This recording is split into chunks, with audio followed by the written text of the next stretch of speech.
Welcome to the Unstoppable Recording Machine Podcast. And now your host, EYAL Levy.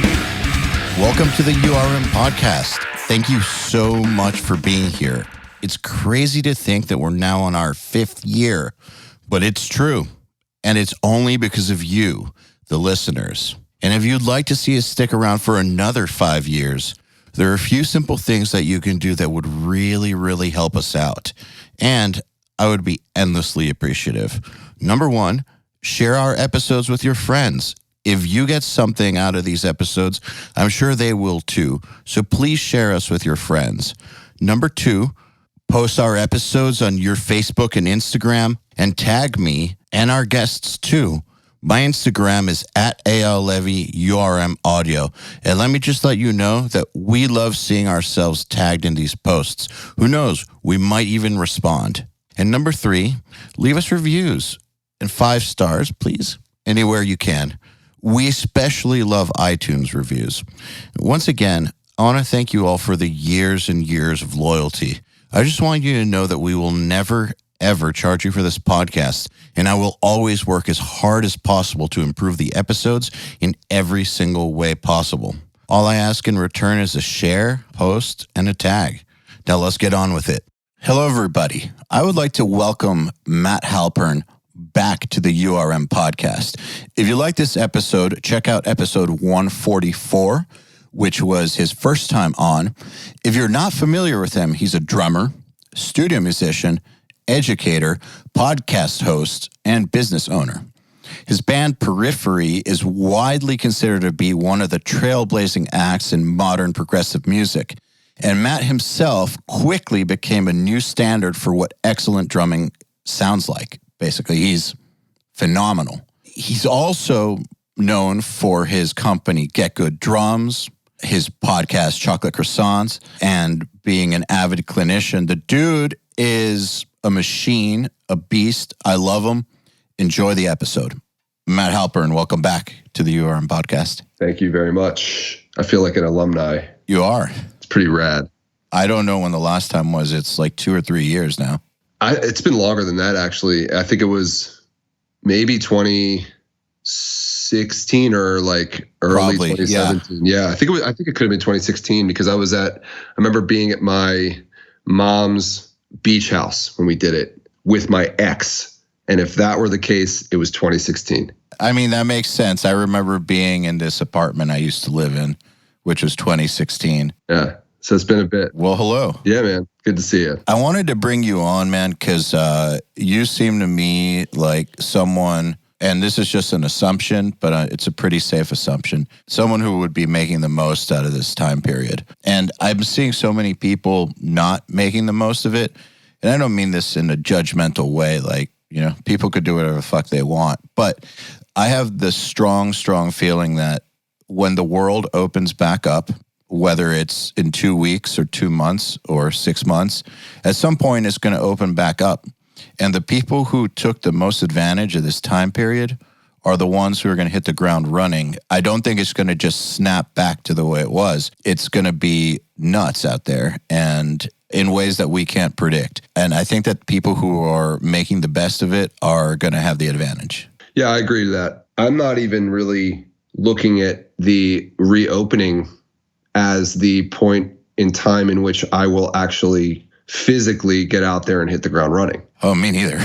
I'm, excited for that moment when things open back up because it's a point of progress. However, I'm still going to be watching from afar for a good bit to see what kind of happens and how it unfolds and if the precautions that people are taking are working and if everything actually does unfold successfully. At the same time, it's interesting because the things that I'm doing now are not too different than what I was doing prior to this whole mess. However, the thing that I'm really hitting the ground running with, or I should say the routine that I've created is something that will enable me to weather this kind of thing indefinitely if necessary, which obviously it won't be. What I've sort of done more so than plan what I'm going to do after the fact when I get out there is I've figured out for myself, or I should say I'm figuring out for myself how I can be really effective, productive,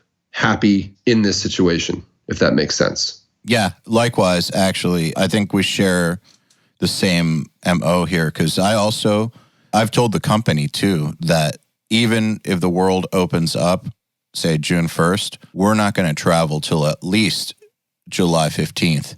We're going to wait and see if things go okay. And so you have to manage your life right now in a way that does exactly what you just said, keeps you happy, healthy, productive, and working at as close to peak efficiency, I think, as possible. What's interesting to me is that this is such an opportunity for people to examine parts of themselves that may have been shoved under the carpet or pushed to the background, that they would drown out through social interactions or distractions. And now you're at home, you're stuck with your thoughts. I think a lot of people are having trouble with that, but I think this is an incredible time to finally get to the heart of why we do certain things that maybe we're not proud of, or why there's certain behaviors that we feel like we need to fix, or why we have wicked social anxiety, or any of these things. This is the perfect time to be in your head and figure that out and establish some sort of a pattern or mental thought process that helps combat that, or even just time to get online therapy and have it go uninterrupted for 8 weeks. Yeah. And I hope a lot of people are taking advantage of that kind of thing. I mean, now is the time. And especially with therapy, I think there's sort of, and I'm guessing, maybe I'm wrong, but physically getting up and going to a therapy session, for some people who have never done it before, or who maybe feel that it's a stigmatized kind of behavior or activity, they may not do it because they don't want to literally go out in public to go do that and be seen in that scenario. I think that's correct. You think you're right on. And again, I mean, it's just an assumption or a sort of... It's accurate. Guess. Yeah, it may very well be. But now's the time where no one has to know. Like, you can literally do it from your couch. You can do it from your bed. You can do it from your porch. And nobody has to see you getting in and out of your car, or walking in and out of that office, or having that weird interaction with the other person who's leaving your therapist office as you're going in, which is, and I've done that many times in my life. Yeah. It's like, oh, hey, we're both fucked up. Yeah, the psychiatrist waiting room is always, I don't know, the looks tell it all, because it's not like you're going to actually talk to the people there, but it's just this understanding. We're all broken. Yeah, it is. And I've always thought to myself too, like, maybe you should make the door a little thicker, because I can't ever, like, you can never hear the full conversation. When I'm waiting there, like, I can hear certain words or like the tone of the conversation, and I always feel really like I try to get into my phone or pay attention to the music or read something to really take my attention away from that, thing that I should not be hearing. But yeah, I mean, I will say this about this situation. The things that we struggle with as individuals definitely are amplified right now, because there's either a lot of time alone where you are in your head, like you described, or there's a lot of time interacting with the people around you, and there's a lot of need for self-awareness. And there's also a lot of transparency through that, where you start to see and feel what you could be doing better and how you affect those around you, and conversely, how others affect you in ways that you may not have ever experienced or expected before, because now you're hunkered down with people. You don't get to go out for even those little breaks to drive to the gym or to drive to the supermarket or go to these other places. I mean, and I'm just speaking for myself. I mean, for me, a lot of the hours in my day, I guess when you add up the minutes, they equated to hours of travel time, being in the car, listening to podcasts, sitting in traffic, going to this place, going to that place. I'm not doing that anymore. And a lot of that time is filled with productivity and, like you said, taking advantage of this time. But a lot of that time too is filled with interactions with other people. And I'm in a unique situation right now, just to sort of paint the picture, not to go too far off track, but no, it's okay. I think it's important to know. So my wife and I sold our house and we are in the process of building a new house, and it's towards the tail end, which is great. But in the meantime, we are living with her parents. Dude, I'm in the same boat. Okay, right on. Let me clearly say, I mean, it's a really fortunate situation. They have a beautiful home. They have land for our dogs to run out back. There's plenty of space for me to come. Like, I've taken over the basement, which you can see where I am. There's a pool table behind me, and there's, this is my now domain. However, the challenging part, which is very real for me and everybody in the house right now, this is like a very active conversation between me and my wife, is that we're all in the same boat, right? But we're all in our own little individual boat, dealing with our own level of intensity of the currents of the water, so to speak, where my father-in-law is dealing with challenges that he's facing because of the business that he's in and this situation. And same with my mother-in-law, and same with my wife. And I'm obviously focusing on, adapting to this situation. So it's an interesting dynamic because everybody in the world right now is experiencing the same overall intensity and scenario. However, at the same time, although we're all in this together, it's a really strange time where we all feel alone at the same time. Let me give you an example. So I'm stuck at my mom's house right now. Actually, it's funny. I just did a podcast with Nolly, and the only other podcast this year where I've talked about my situation was that one. Got it. Something about you guys brings it out. But anyway, so stuck at my mom's house due to my moving plans got fucked up by, the world events, and I couldn't finish my move. Her boyfriend is an award-winning photographer. So much to your point of how everyone, we're all in this together, but really we're all having different experiences of it, and they're not always relatable. So if we're having dinner, I feel strange talking about the fact that both my companies are growing pretty explosively when his whole life has been shattered. He can't be doing photo shoots. So it makes it strange to try to communicate about everything because I don't want to make people feel bad, and I don't want to rub anything in anybody's face. And so there is an element of it to where, I'm just keeping it to myself. I don't want to make anybody feel worse about a situation that they already feel bad about.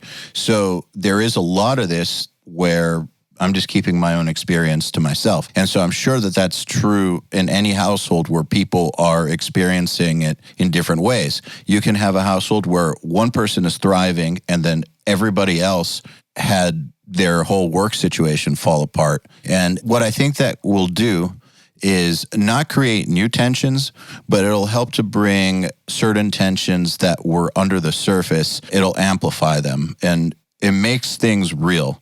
Like, whatever problems were there before are going to get exacerbated. But at the same time, that's quite a great opportunity to finally get to the heart of the matter of whatever issues you have with the people around you, or whatever issues you have with people in general. I actually think that people like me and you are already pre-trained for this in two ways.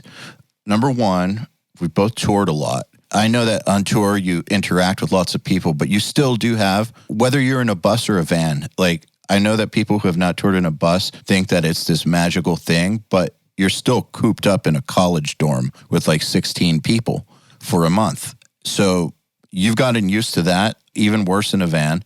But then also you have done, I'm sure you spent a lot of time isolated while practicing, while learning how to do whatever it is that you do, whether it's the entrepreneurial stuff or the music stuff. I feel like people like us are uniquely trained for this. It makes it more possible for us to just naturally be like, this is how I'm going to approach it. Whereas I think a lot of people who don't have those types of experiences are going to have a much harder time. And actually, my military friends are kind of having the same kind of attitude that me and you have, because they're used to being around the same group of people for extended periods of time with no contact with the outside world. So to them, this is like a luxury vacation. Mm-hmm. You hit the nail on the head. We are prepared for this. We are used to some degree of this. And I think of it, there's a couple different sort of situations that I relate to with that. I mean, first off, I've been touring with the same band, since 2009, and it's relatively the same core group of people. It wasn't easy, but over the years, we've learned very clearly how to communicate with one another, how to accept each other. We know each other inside and out, quirks, positives, negatives. So when we tour together, at this point, there is zero drama between us, right? Because we just all know each other. We all accept each other. We all know, we can literally see it on our faces, what kind of mood we're in, and know how to position yourself around those people. And that's great. And that's a very, very deliberate thing that we've gotten to that point, because we as a group said, we need to stay together. We all want to do this. So how do we communicate to make sure that we can make this thing go on for the long haul? Yeah, that's not going to happen by accident. No. In that sense, although when we're together on tour and we are cooped up in the bus and we are having our own individual experiences, there's definitely a unspoken camaraderie and understanding of what's needed at different times. And you don't really have to apologize or feel awkward in any way or feel like this isn't your space as much as it's someone else's. There's another scenario where, if I'm traveling for clinics, for example, I'm by myself, I'm experiencing most of it by myself. I may have a rep that I'm with or a person that I'm with in different cities. And in that situation, even when you are traveling with them, it's very temporary. The pleasantries sort of last the whole time. Everybody's on their best behavior. You kind of don't have to worry about having those deep conversations of how to interact because it's temporary and it's fine.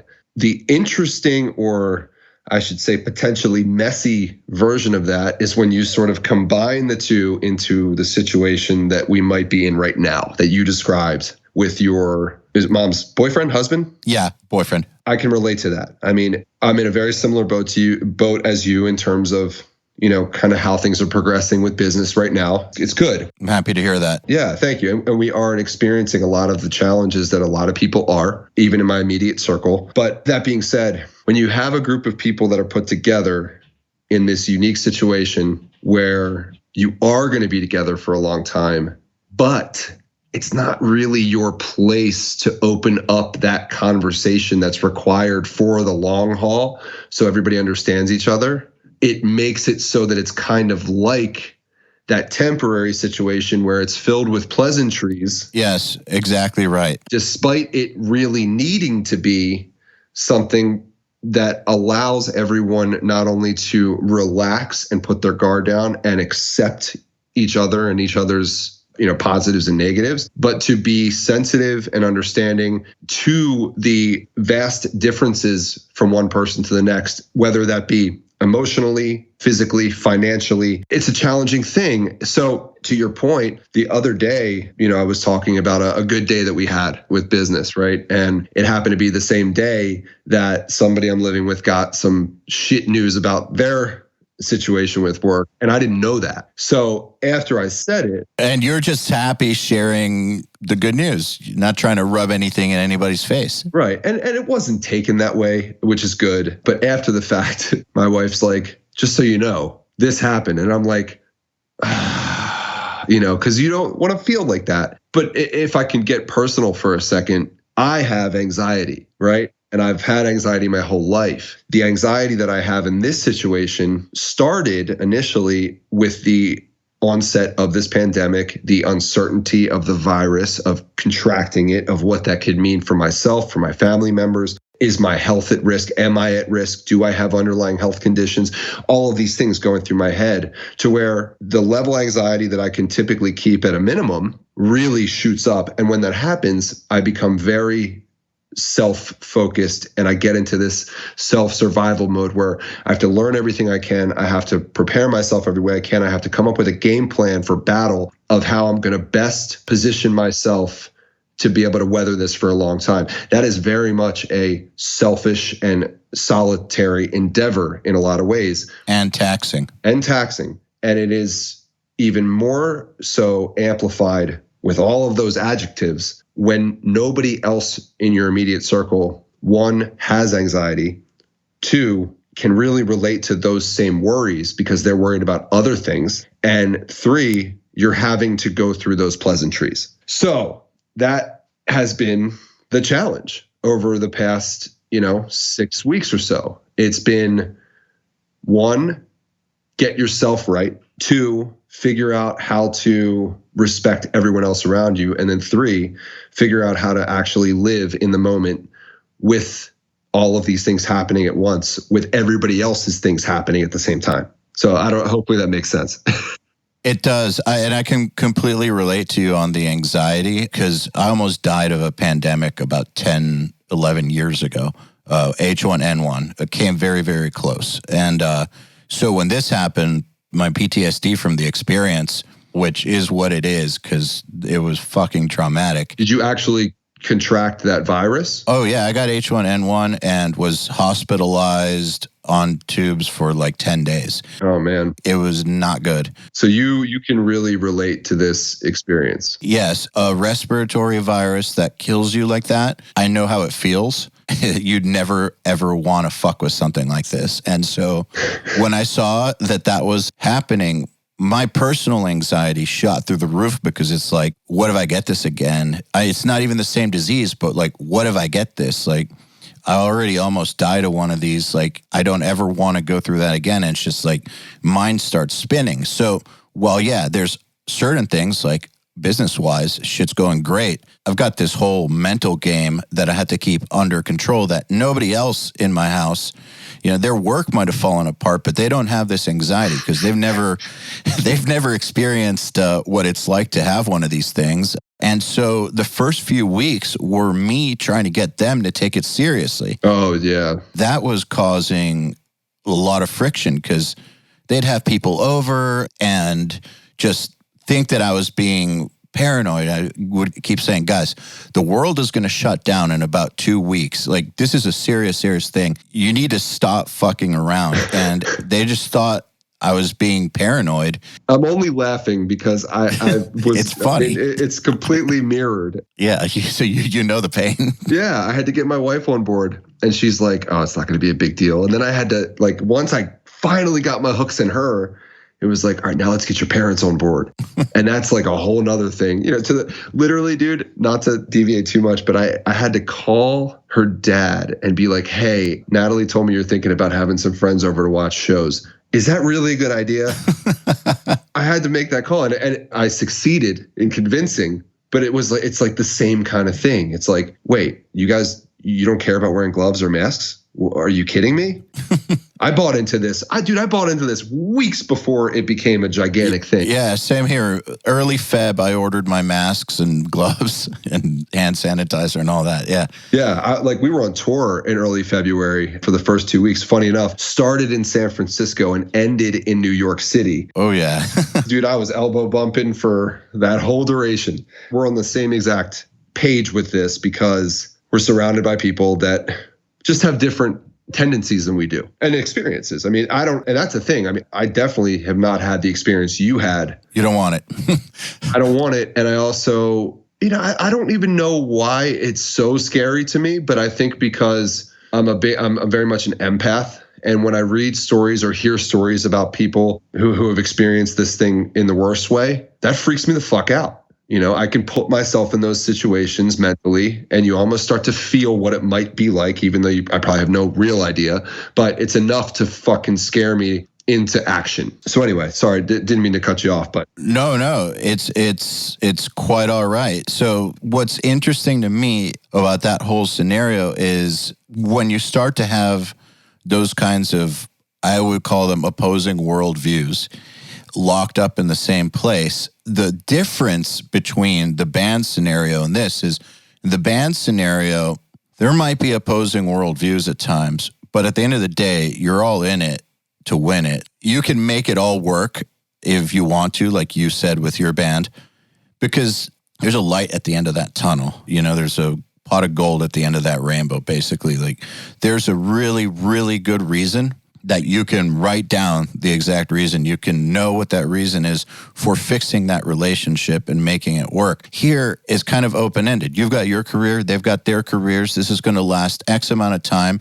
Then it's going to go back to how it was. Like, you're still going to be family, but yeah, we're in it together in a way, but we're not really in it together. And so that necessity for working things out isn't quite the same as if it is in like an us versus the world scenario, like in a band or a military unit or something. Right. Yeah, absolutely. Yes. So the people around you might not even have that kind of experience to know what it takes to bring a bunch of people that are cooped up together to be on the same page.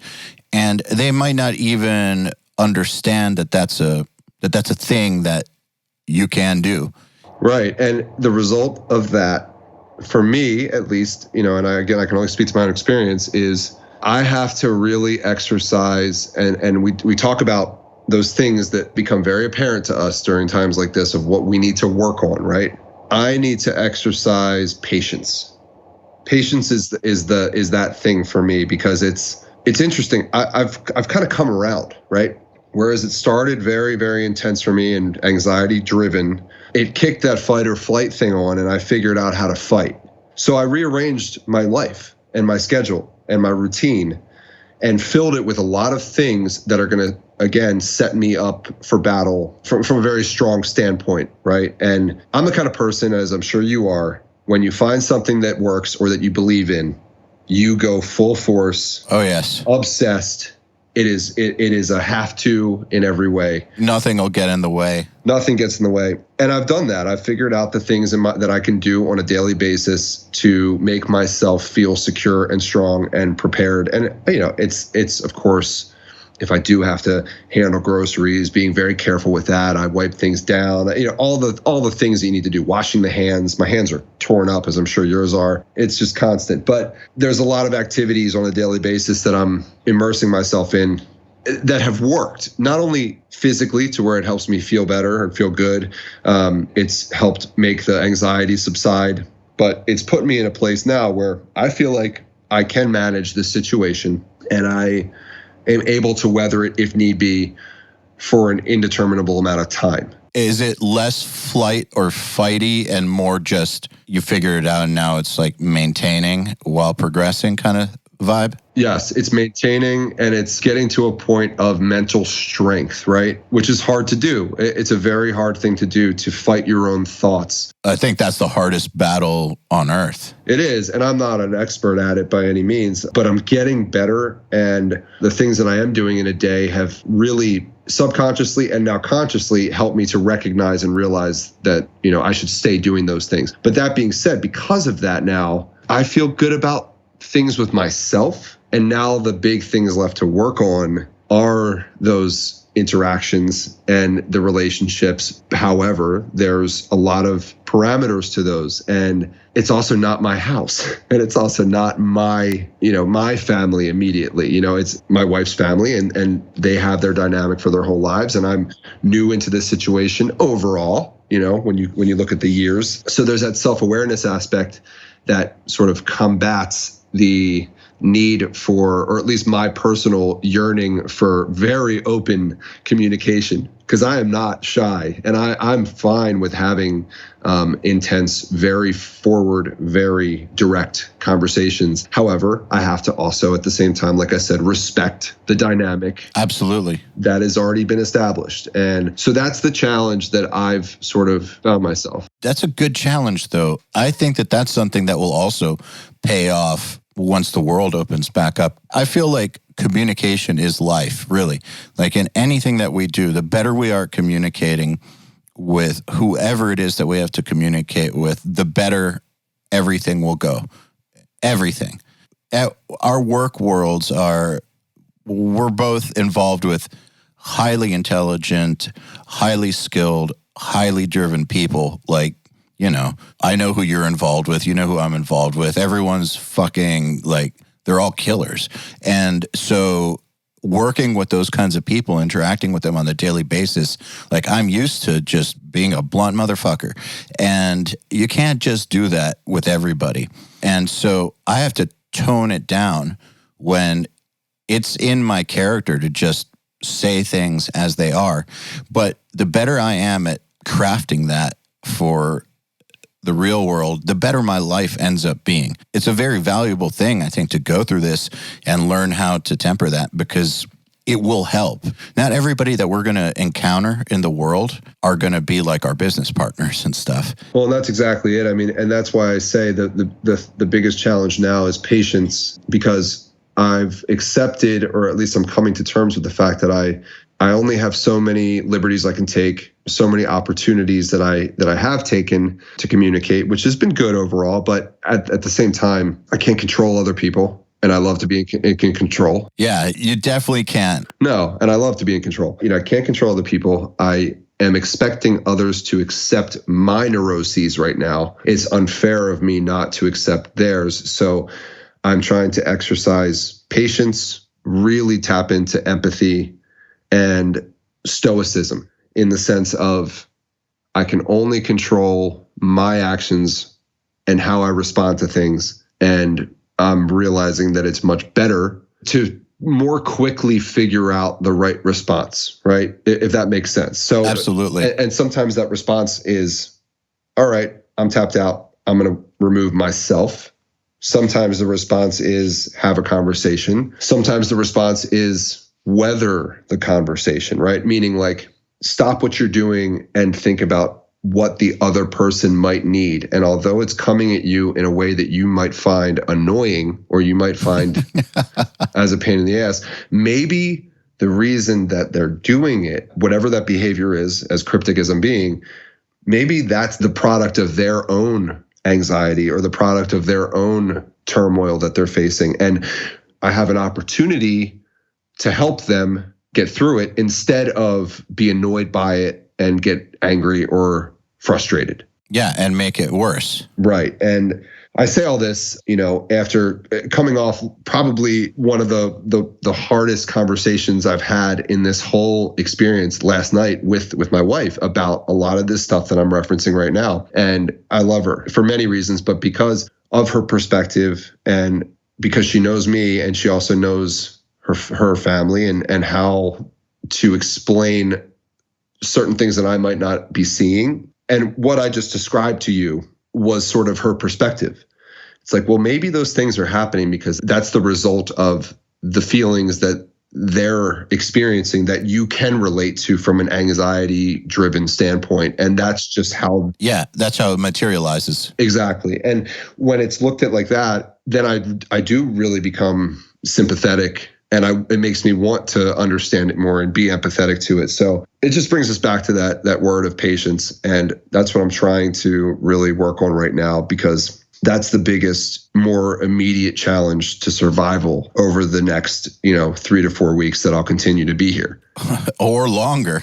Or longer. Yeah, right. Although the house is going to be ready, hopefully in mid to end of May. It's funny, I went over. Maybe. We met with our builder the other day, and I was like, so are we on track for settlement? And he's like, yeah, we'll be right up to it. But you're living with your in-laws, so if it's like a day or like a week or like 2 weeks a month late, like you're fine, right? You're not paying or rent. A month or 2 months. I'm like, yeah, it's fine. Let's get this going, But no, it is. And I'm very fortunate. And I also have to remember that this situation and living here, this place has been the place that I've been able to develop a new routine, develop and sharpen the tools that I've needed to sharpen to face this better. I would be very much off base by saying it's been a bad situation, because it's been a very good situation for me to develop these things. And you know what, man? I don't want to give you more anxiety, but there's a possibility that it could be like 3 more months. Totally. So that patience thing, I think that is the best. So this is what I was talking about. You've identified something in yourself that you want to overcome, which is impatience. Perfect scenario to do that. And that's something that will serve you your entire life. Right. That will serve you very, very well moving forward. But now I'm curious. I want to know what some of these things are that are part of your routine. I want to kind of match them up against what I've been doing, because I've altered my routine. This is what's great about this scenario. The Nail the Mix schedule. That every single month we do these trips. For me, getting my health back on track is something that once I decided to do it 2 years ago, that part was taken care of, but the travel kept fucking it up. And so like you'd have like 2 good weeks and then travel and then routine broken and then come back and then have to get into the new routine and then 2 good weeks and then travel. And there's no end in sight because Nail the Mix is month after month after month after month after month. It can't stop. And so it was starting to make me nuts. Like I need like 90 days or like 120 days on my own to just like take care of this thing once and for all. How the fuck is that going to happen? And when this happened, I was like, whoa, this is now. And so I went nuts with my schedule and what I'm doing. So I kind of want to compare notes a little bit because I've been doing a lot of stuff that is making me feel stronger. Mentally, I've lost a ton of weight. I'm feeling physically stronger. Mentally, I'm doing very, very well. I've combated my anxiety mostly pretty effectively. Let's talk shop. Yeah. Well, yeah, and I'd love to hear what you're doing as well. I can go first as far as just kind of what a normal day entails. And I want to touch briefly on something that you mentioned, which is a routine is only as good as your ability to stick to it, right? And when we travel, that routine changes for sure, especially when it's a short trip, right? Overall. Yes. Which is what we do. Right. A series. Sometimes it'll be like 3 short trips in a month or something. Right. And that's challenging. One of the things that I've allowed myself to do within my routine is be a little bit flexible with it because despite me being in one place, my schedule on a daily basis is very different day to day. Today, specifically, I was up early for a phone call with somebody who was out of the country. So I was on a very specific time zone, or I was, accommodating their time zone. And normally I wouldn't do that in the morning because I want to make time for my things. And then we obviously have this time set aside where I would normally be doing something different. So my point is I have to be kind to myself about being flexible, and I have to be okay with shifting things around. Same here. Absolutely. But still accommodating, right? That is one of those things that both of us are going to be able to apply even better the next time we do have to travel, because we'll say, all right, change is happening, but these things need to happen today. It doesn't necessarily matter when they happen today. They just need to happen today. Yeah. Well, once they're a ingrained habit, which is why I wanted the 90 to 120 days, was to turn it into lifestyle habit rather than attempting to turn it into lifestyle habit. I think once it's at that point, then the malleability of the schedule isn't such a big deal. Exactly. Because it just becomes like brushing your teeth at night and taking a shower when you take a shower. It's a habit. I think it's important for me to frame kind of why I sought these things out in the first place during this time. So I've always exercised, right? I've always enjoyed working out mentally, physically. I feel better when I do. I've always done it. Being in the band that I'm in, being a drummer, I've wanted to stay in shape. It's been very important to me. Exercise has been that one thing that is not really new in this situation. But what is new are my eating habits and the other things that I'm doing physically and mentally on a daily basis that have become habits, right? So where did they come from? Well, as I mentioned, when this whole thing started to happen, I started to pay attention to what the high risk individuals, what that was, right? And 2 of the things that stood out to me were high blood pressure and asthma. So a couple years back, I developed adult onset asthma.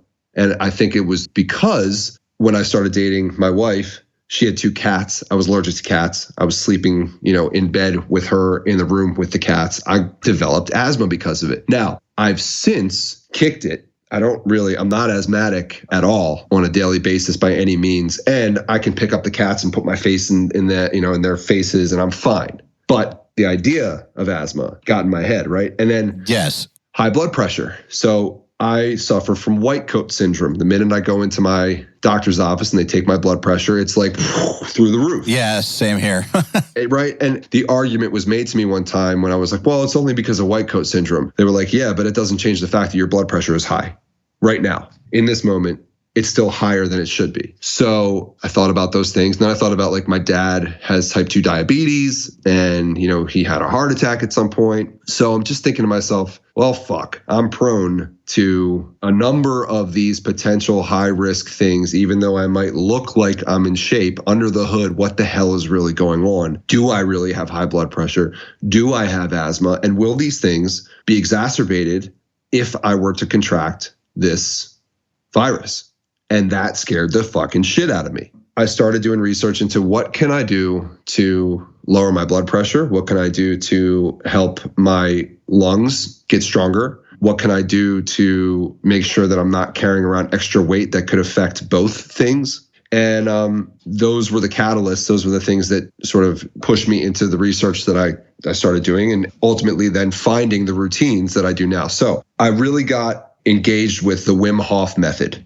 Okay, which a lot of people listening to this are probably familiar with Wim Hof. Yes, absolutely. Wim Hof, also known as the Iceman. That dude's nuts. Yeah, he is. He is. I don't think he's as nuts as I used to now that I'm doing it. Oh, no, I mean nuts in a superhuman sort of way. Absolutely. I don't mean in a crazy sort of way. Like in a, what the fuck? How is that possible? I'm buying into it, and I'm starting to see the possibilities of reaching those levels of nuts, quote unquote, right?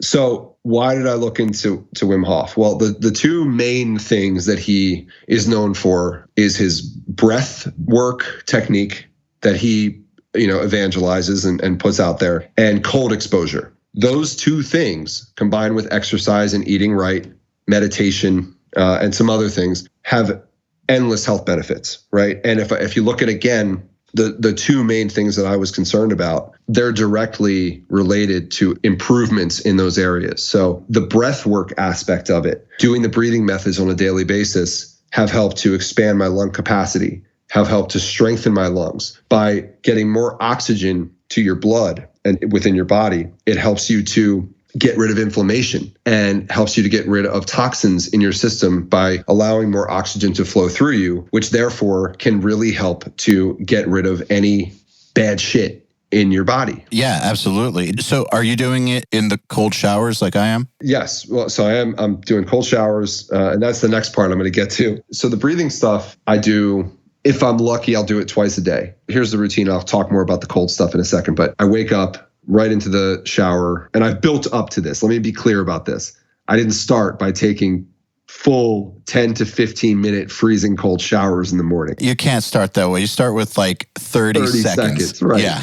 So I built up to that. I wake up right into the shower, at least 10 to 15 minutes of a cold shower in the morning. Now, when you say cold, you mean fucking cold? All the way. Okay. We're on a well system here, so the water is as cold as the ground. Okay. In the morning, it's in the 40s here. So we're talking about between 40 and 50 degree water, which may not seem cold, but oh, dude, it's freezing. Since I do this stuff, I could tell anyone who's listening, it is fucking cold, and 10 or 15 minutes is like... It's hard. It's hard, yeah. Yeah, and it's a challenge. But while I'm taking the shower, I am focused on my breathing. I'm not anywhere near as intense with it as I would be if I was out of water or out of the shower, because there's obviously you don't want to pass out, which you can do if you're making yourself hyperventilate in a way, which we can talk about. But yeah, I do the shower. I focus on my breathing and my intention with the shower to stay in, to arm my body to not feel the cold. Dude, I feel like the breathing is what helps me handle it. It does. Well, it's the control of the breathing that is what helps you handle it. Yeah, exactly. The control of the breathing controls my mind, and then my mind stops processing the terrible feeling of the cold. So I'm not sure that it's the breathing itself, but I think maybe it is, but I know that there's a mental component that because I get so focused on the breath, it takes the attention away from the insane bad feeling I'm feeling with that cold. Yeah, it's meditation, right? It's bringing you very much to the present, but a different form of that present. You can't deny that you're feeling cold on your body, which is a very uncomfortable feeling. No, but you can accept it. You accept it, and then you focus that energy instead of on, oh my God, this is so cold, I'm freaking out, onto, okay, relax, enjoy it. Breathe slowly, breathe calmly, realize that it's not going to harm you, that this is actually really beneficial. And also, you start then to think about, okay, my hands are really cold, right? My extremities are cold because they've cut off blood circulation. And the reason that my hands have cut off blood circulation is because all the blood is rushing to protect my internal organs from the cold. And this is eventual stuff, but like this is the kind of thing I'm working on in the cold showers right now. I'm working on putting my hands specifically, which don't have a lot of blood flow, into the cold water and focusing on sending the blood in my body to the hands to help warm them up just as much as my core is being warmed up, right? So not only does it start with accepting, focusing on breath, but eventually it goes to, this part of my body feels more uncomfortable than the other. Let me see if I can focus on actually warming that part up. And that's what I'm working on now. And that's the crazy stuff. That's like when we say Wim Hof is a nut, that's what he's able to do at will. And that's what I'm trying to develop is the ability to channel what I'm feeling and create an actual like chemical reaction or whatever you want to call it in my body that takes a thought and sends that literally into a part of my body that needs to warm up and then sends the blood there. You know what's interesting? I watched a doctor analyzing the medical studies about the Wim Hof method. And as it turns out, I guess the most provable benefit of how this stuff works is mentally. So it's not like, yes, there's benefit to the cold physiologically, but the big deal, like the main thing he's doing is controlling his mind, and his mind is then handling his body. But the cold does have physiological benefits, but the grand benefit is the mental benefit, which then does affect your physiology. And let me just say, for people who are listening, if you want to do this, you got to start slow. Like take a shower and then try 15 seconds of cold. That's it. And then the next day, try 30 seconds. And, you know, like you go little by little, think of it like something that you're going to get down in like a month or two or three.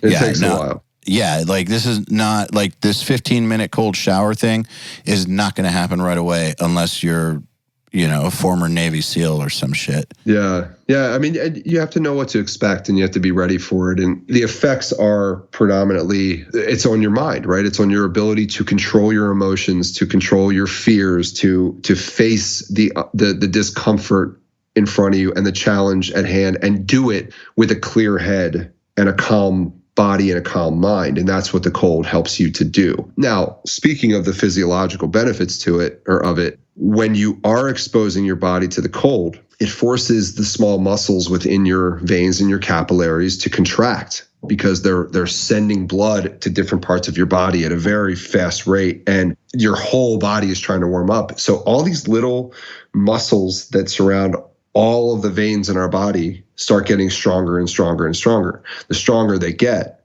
the more easy it is to circulate blood through our system. The stronger they get, the wider they get, the less blood pressure there is, right? And it's effective at lowering blood pressure, right? That was another reason why I thought about, I'm going to get into the cold, train my body to be able to move blood through my system better and not, be as tense at the same time, because the tension, the anxiety, the toxicity that you create when your mind is freaked out, it creates like acidity within yourself, which creates inflammation and cortisol. And it's just right. And so it's just all bad. So the combination of the physical benefits with knowing how to be calm, knowing how to slow down your heart rate and think about what to, how to do that. And again, going into the cold is a great way to try that. When you get into a cold shower, your heart rate goes, starts bumping because you're experiencing trauma in a way. If you can control your reaction to that trauma, slow down your breath, slow down your heart rate, that same exact mental state can be applied to anxiety. Yes, absolutely. Or whatever negative situation you're facing. So that's how I start my day. I could be having a shitty morning and I do that and it puts me in a fantastic mood. Dude, you know what else is great about it?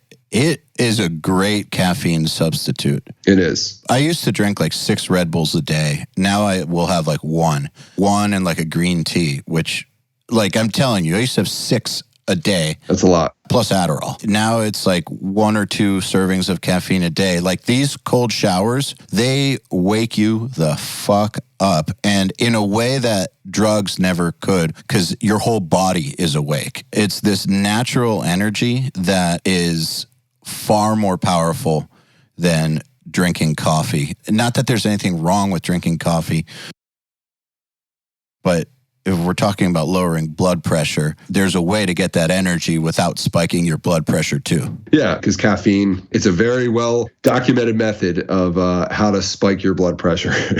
So that being said, I do drink my coffee every day, but I'm not having anywhere near as much as I used to, similar to you. Well, I've heard that because I'm trying to, I'm actively controlling my blood pressure too. 400 milligrams and under a day, and you're fine. Yep. It's funny. I haven't measured that for myself, but I'll do one pour over and that's it a day now, as opposed to I used to drink iced coffee all day, black iced coffee all day long, morning, afternoon, night. That's well over 400 milligrams. Exactly. So I've cut back a lot there. And I really, honestly, man, I do it now because one, I truly enjoy coffee.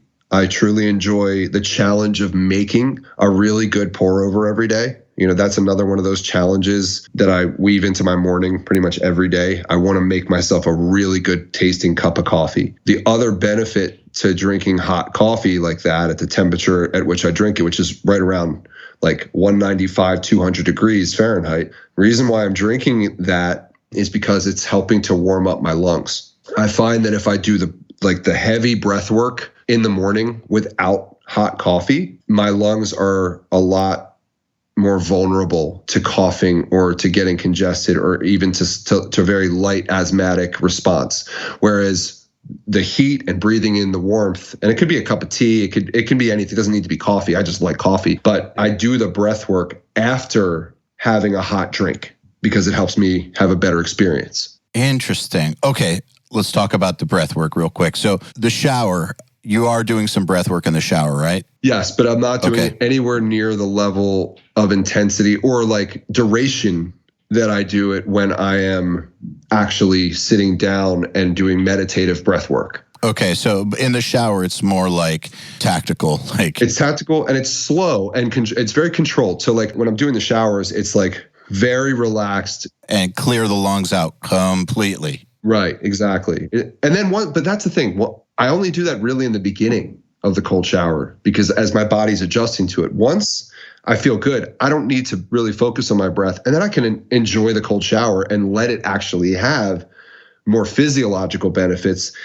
I like when my body gets red because it means that the blood is rushing to the surface and I'm activating all of those capillaries and veins that I want. That's the goal for me is if I'm not turning red and getting flushed in that cold shower, I'm not doing it right. So that's part of the goal. The other thing I'm trying to do in the cold shower, and there's a lot of talk about this and different sides of it. I'm trying to focus on activating my BAT, BAT, which is also known as brown fat. Yes, brown adipose tissue. Yes, exactly. You know what, man?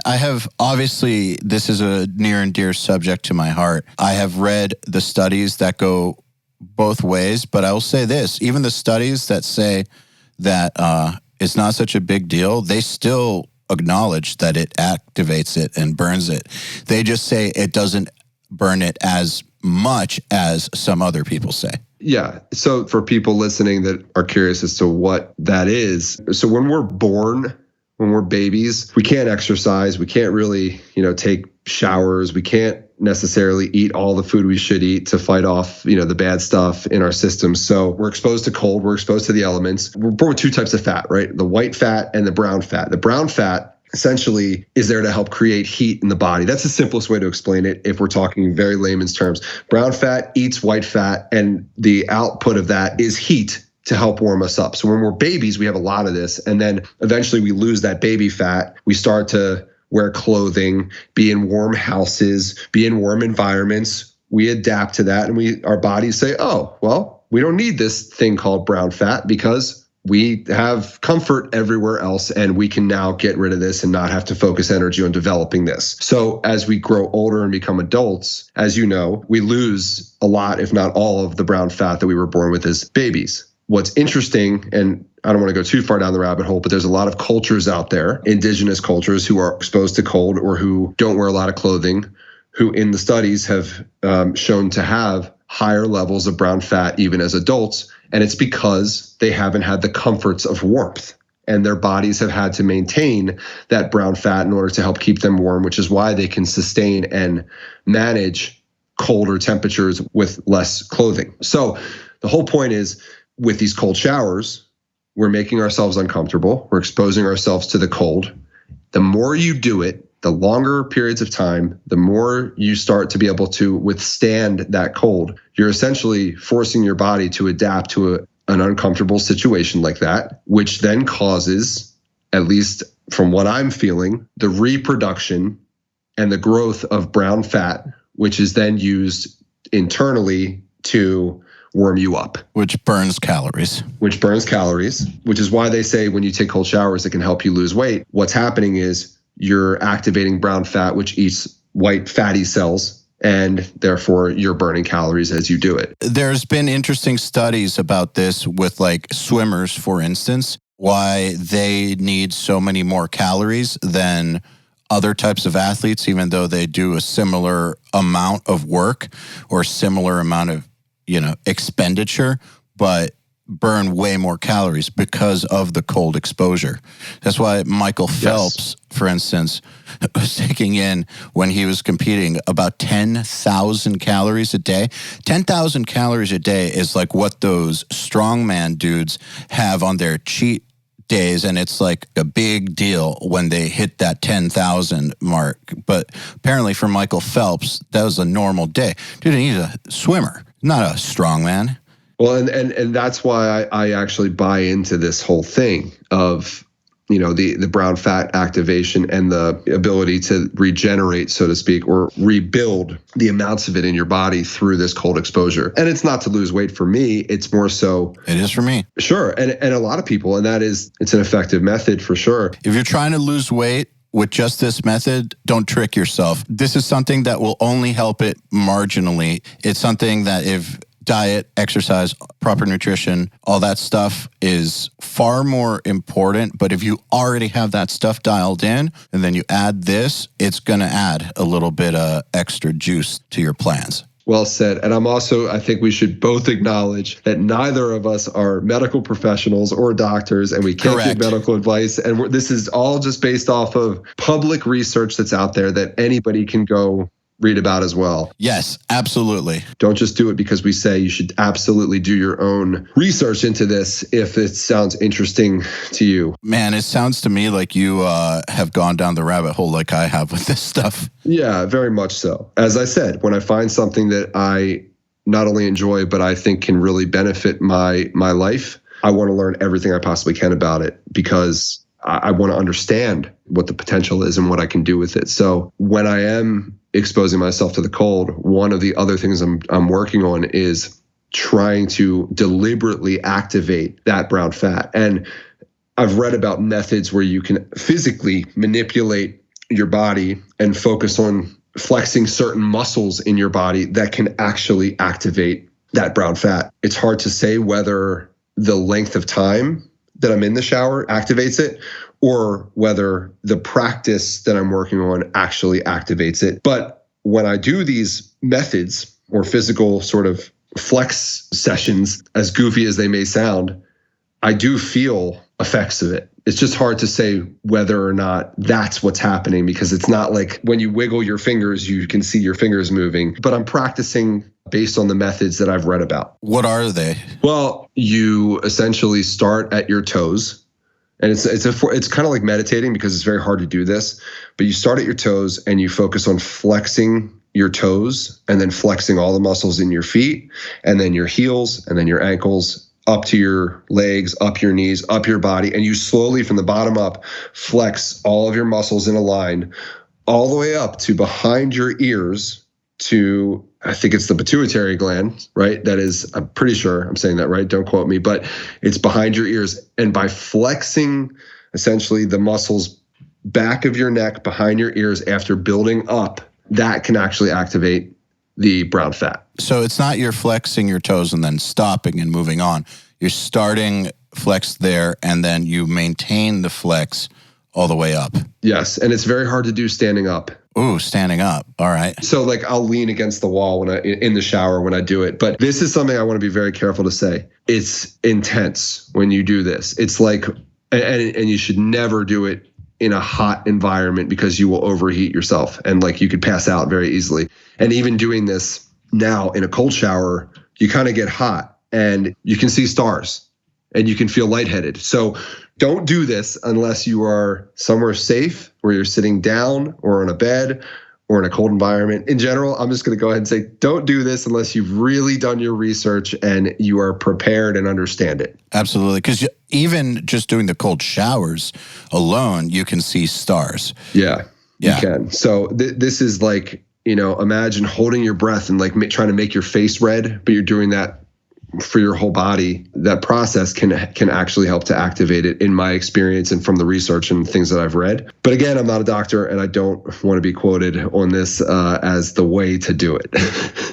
100%. If you're listening to this and any of this inspires you, read up on how to do it, because if you just jump into this stuff, first of all, you're going to hate it. You can't just take a 15-minute shower without work. I mean, I guess you could technically, but you're going to hate it. I guarantee you that unless you're already a nutcase, you're not going to make it through. Like, go slow, do your research. I have gone down the rabbit hole with this research. This wasn't like watching a YouTube video once or something.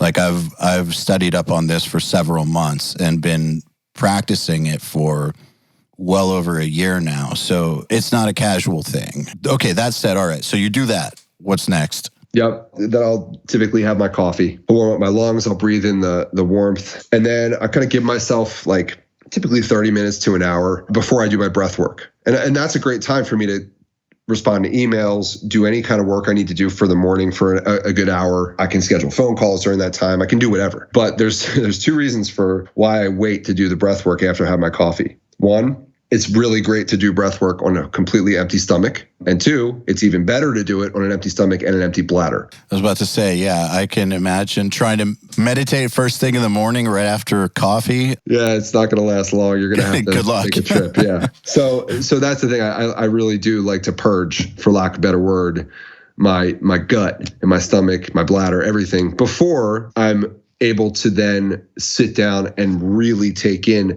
the maximum amount of oxygen into my stomach, lungs, head.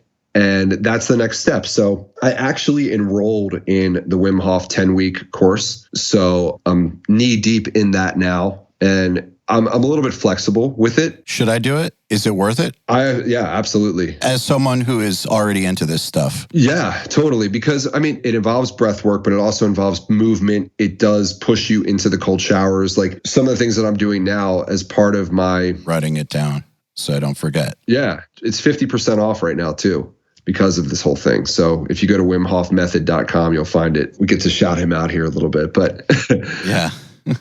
Or I should say, it's part of my wellness practice right now, if you want to call it that. I do my breathing. I do anywhere between 4 to 7 rounds of the breathing method. Then I'll do stretching.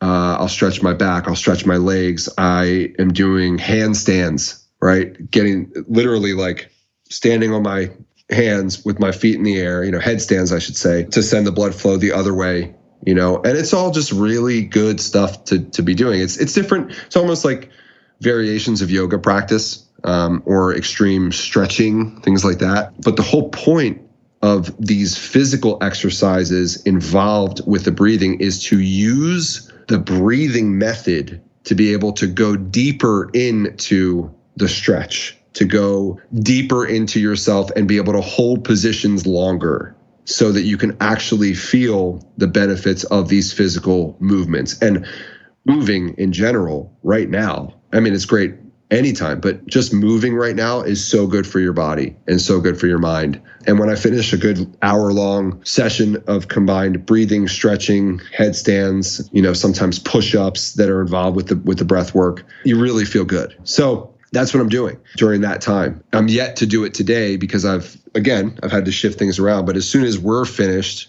I've scheduled some time at 2:00 Eastern to spend an hour doing this stuff. It's become a huge part of my day. So then there's 2 more things that are have-tos in my day. right? One is exercise. And I pretty much am exercising 7 days a week at this point. Same here. Yeah, and I'm not killing myself every day. I mean, I am sometimes. I'm doing P90X right now. It's hard. And then a cardio session too. So there you go. And so some days I do go a lot harder. Yesterday I did 200 burpees. Jesus, dude. Yeah, that was good. I did it for time too. I managed to do it in 22 minutes. Was able to do 200 burpees. But my goal eventually with that is to be able to do 1,000 burpees, which is very hard to do. But again, I'm like setting these really intense goals for myself because why not? I have the time to do it. There's no downside, right? It's very beneficial. But anyway, so I'll do my exercise. And then right after exercise, I bought one of those little like tent sauna boxes that you sit in. Your head is out of it, but your body is fully inside of it. It heats up to about 140 degrees with infrared heat. And I do a sauna session for anywhere between like 45 minutes to an hour. What's it called? I don't know, but this particular one I got for like $200 off Amazon. Just look up personal sauna and you'll see it looks like a box tent that you sit in. I can send you a link too to check it out. Yeah, actually, I was wanting to buy one and I forgot. And now you're reminding me and I'm going to do it right after. Cool. Yeah, it's great because it kind of completes the cycle, right, of all the positive things you can do in a day. And there are so many benefits to sauna use as well. As much as there's benefits to cold exposure, there's amazing benefits to exposing yourself to heat for extended periods of time. Yeah. And both of these, if you're exercising hard, which I am right now, well, because, weight loss is still part of what I'm actively focusing on. I'm going extra hard with really hard stuff for me. Recovery is more important than it's ever been because of my age. It takes longer. Cold exposure and heat exposure are fantastic for recovery. Yeah, 100%. Yeah, I'm not sore today at all. And it's because of these practices, right? And just for what it's worth, there's a lot of studies that have been done that have shown, endless health benefits to sauna exposure. It helps to get heavy metals out of your body that you don't even realize that you're consuming because you're sweating it out, which is great. It helps to purify your body, just like the breathing does. But another big benefit, at least in one study that was proven, was with consistent exposure to sauna use, it helps to lower the risk of pneumonia in about 40% of people who do it 4 to 5 days a week. Oh, I'm definitely getting this, dude. What nearly killed me when I got H1N1 was the pneumonia. I was at like 30% lung capacity. It was brutal. I am definitely getting this. Yeah, and again, you should do the research as well. A good reference. Kind of already have. Yeah, a good reference is I follow Dr. Rhonda Patrick, who many people have probably heard of, but she recently, in the past week or two, has put out some information on sauna use in relation to lung health. So check out her website. It's Found My Fitness. I will. Found My Fitness. She's great. Yeah, she's great, and I've learned a ton from her. And part of the it's funny, there's certain people out there that I look at as sort of the gatekeepers to whether or not I'm going to walk through a certain door. And if I get a hankering for something, I usually go to those people to see first. And she has absolutely helped to solidify the go-ahead for a lot of the practices that I'm doing now with her scientific-based evidence and research behind it. Let me add this too. Rhonda Patrick, if you want to know more about the cold exposure, she has a ton of great content on that as well. She really covers it and in pretty extensive detail. Oh, yeah. Yeah, you got to kind of read her research papers, or at least her summaries of those papers a couple times to make sure you get all the information, but it's well worth it. Yeah, absolutely. And then the very, very last thing after that is, because this little sauna thing really, it's gross. Let me just say this. These little box saunas are disgusting because you're sitting in them, you're pouring sweat into them. They're kind of hard to clean unless you purposefully go back and wipe them and spray them down. So if you get one of these saunas, don't invite anybody else to use it. It is your personal sweat box and it's fucking gross. Thanks for saying that, because my brother and we built a little gym here. I bought an elliptical for it, and we just made a gym. And I was thinking right now, I'm going to put that in there. Now I'm thinking, nope. Yeah. Yeah, don't do that unless you want to share it. No, buy your own fucking sauna. It's just gross. But it is a temporary solution for now while I'm living here. I don't really splurge on anything, but I splurged. And in the new house, I'm going to have a barrel sauna, a real wooden barrel sauna heated by stones. Again, this is how serious I am about this stuff. I splurged on that because the value I'm going to get out of it totally outweighs the expense for it. Yeah, and totally. the amount of time I'm going to use that thing on a daily basis for years is well worth the investment into it. And the health benefits are well worth the investment. So I can't wait till I can throw this thing away because it's cool, but you can't reuse it and it smells and it's gross, but it has its effects. So after I come out of that thing completely soaked, I go and I take my last shower of the day. And with that, I don't do 10 full minutes in cold. But what I do is, because I'm so hot, I start it really cold, probably about 1 or 2 minutes. It feels great. And then I'll turn it on warm and I'll wash, like a normal shower. And then sometimes I'll end it cold, because that now I'm finding myself really actually enjoying it. And the feeling you get after exiting a cold shower, the air feels warm. You get like good chills from being out in the air, and that's it. And then I just couple that with eating healthy throughout the day, avoiding extra sugar, avoiding extra salt, for blood pressure. I'm keeping my salt intake below 2 grams a day. I'm doing under 1,500 milligrams. Yeah, so we're right in that range, right? I'm just keeping conscious of all those things, getting good sleep. The only bad thing that I experience in the day is like the stuff we were talking about before. Potential frustration, potential annoyance, potential stress or anxiety. Everything you're doing for sure is going to help with that. Exactly. To that point, everything that I'm working on allows me to understand a negative sensory experience, identify it faster, and then within that, figure out how to calm it down, right? Are you doing any mindfulness meditation? I was just going to say, so yes, when I finish my breath work and during the breath work, that's really when I'm doing that mindfulness meditation. Now, sometimes I only do it during my breath work and I really try to just focus on the breathing, especially when I do long sessions, like 7 to 10 rounds. But other times when I finish the rounds and I finish the stretching and the physical stuff, I'll sit for about 10 to 15 minutes. I actually am a member of the Sam Harris app. Oh, I have that one and the Dan Harris app. Okay. Do you know about Dan Harris? No, So Dan Harris has been on the Sam Harris podcast, or Dan and Sam Harris were both on Joe Rogan or something. Dan Harris is another meditation guru. Like at first when I heard about Dan Harris, I was like, you mean Sam Harris? Nope. Dan Harris is, I would say, about as respected of an expert on this as Sam Harris.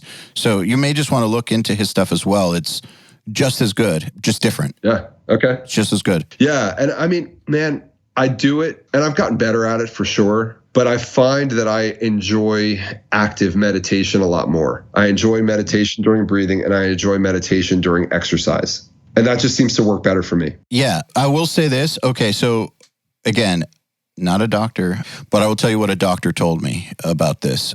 Mindfulness meditation done at least 10 minutes a day over time builds the portion of your brain that controls your ability to feel happy. So like it strengthens it the way that lifting weights strengthens muscles. Like your brain will physically be able to make you feel happier. That's why the Dan Harris app is called 10% Happier. Interesting. Okay. It's based on that study. This doctor told me that this was proven through MRIs and all kinds of complex shit I don't understand. But that people who do this, they tested it on people who don't meditate, people who meditate casually, like 10 minutes a day, and then Buddhist monks. Buddhist monks had that portion of their brain like overdeveloped, obviously. But just people who did it 10 minutes a day had that part of their brain significantly more developed than someone who doesn't do it.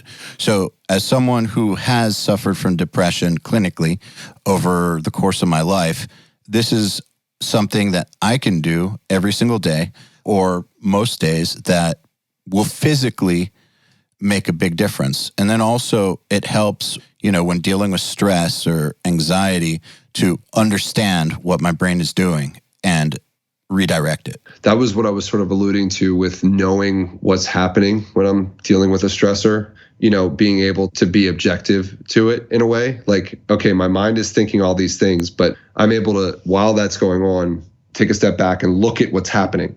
Oh, yeah, I'm having these thoughts, but I'm on a different plane now, looking at myself having those thoughts, acknowledging that I'm having these thoughts, and I can decide whether they're productive or not. And if I decide they're productive, then it's a thought worth having. And that's a really beneficial tool for things like business, right? Or visionary stuff, being creative, like being able to have productive thinking ability and an active mind is a big gift if you use it right. But it's also a curse if you have anxiety, because your mind is very active and it has the ability to create all sorts of twists and tunnels and puzzles for yourself. But if you can acknowledge that and realize that what's happening is out of your control in a way, right? Like all these thoughts that you're not actively having them, they're out of your control. You can't necessarily just shut them off, but you can redirect your focus onto something else. Absolutely. It's like it almost takes their power away. It has helped me with my insomnia. Like I had lifelong insomnia.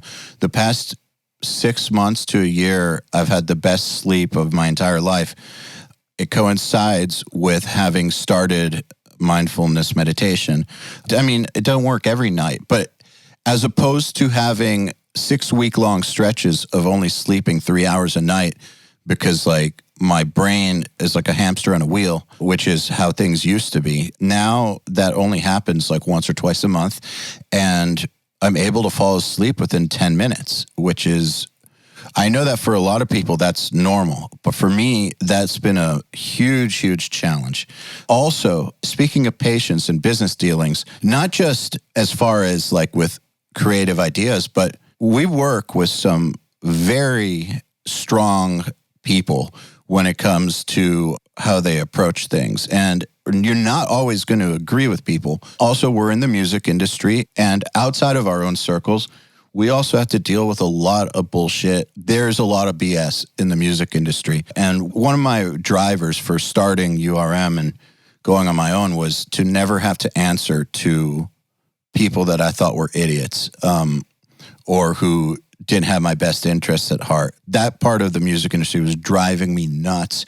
And like it causes a physical reaction in me when I have to deal with that, to where it's pure hate. And being able to understand those feelings while they're happening and redirect them, man, it's done wonders for my work life. When I'm working with somebody who like does something I disagree with, or we're having a difference of opinion, or I just need to convince them of something that is like going to be a huge money spend or something like that, I'm able to stay calm and focused way better than I was before. It's helping tremendously. Like I don't get triggered by things like I used to. Yeah. Well, right. You become hyper aware of the things that are happening around you, whether it be like you're talking about conversations or just data. You start to become aware of it, and you're able to sort of compartmentalize or file it into different parts of your response folders. Yeah. A lot faster. Good way to put it. Yeah. There's no downside to it, right? I can't think of one. Yeah. There's no downside to it. And it is hard to do it. I don't profess to, like I said, I'd much rather meditate while doing something as opposed to just sitting and being mindful. Yeah. It's hard. Dude, it's very hard as fuck. But it's worth it. So, okay. So I'm curious about what you're doing, because I basically just gave you the rundown, or, at least the minute to minute of my days. So I'm curious to hear how we differ or are alike. Okay. So I have this thing where when I wake up, the first thing I do is move. So before anything, I'll have like 12 ounces of water with like a pinch of Himalayan salt and lemon. Then I will move. It won't be my workout, but it'll be just enough to start the body up.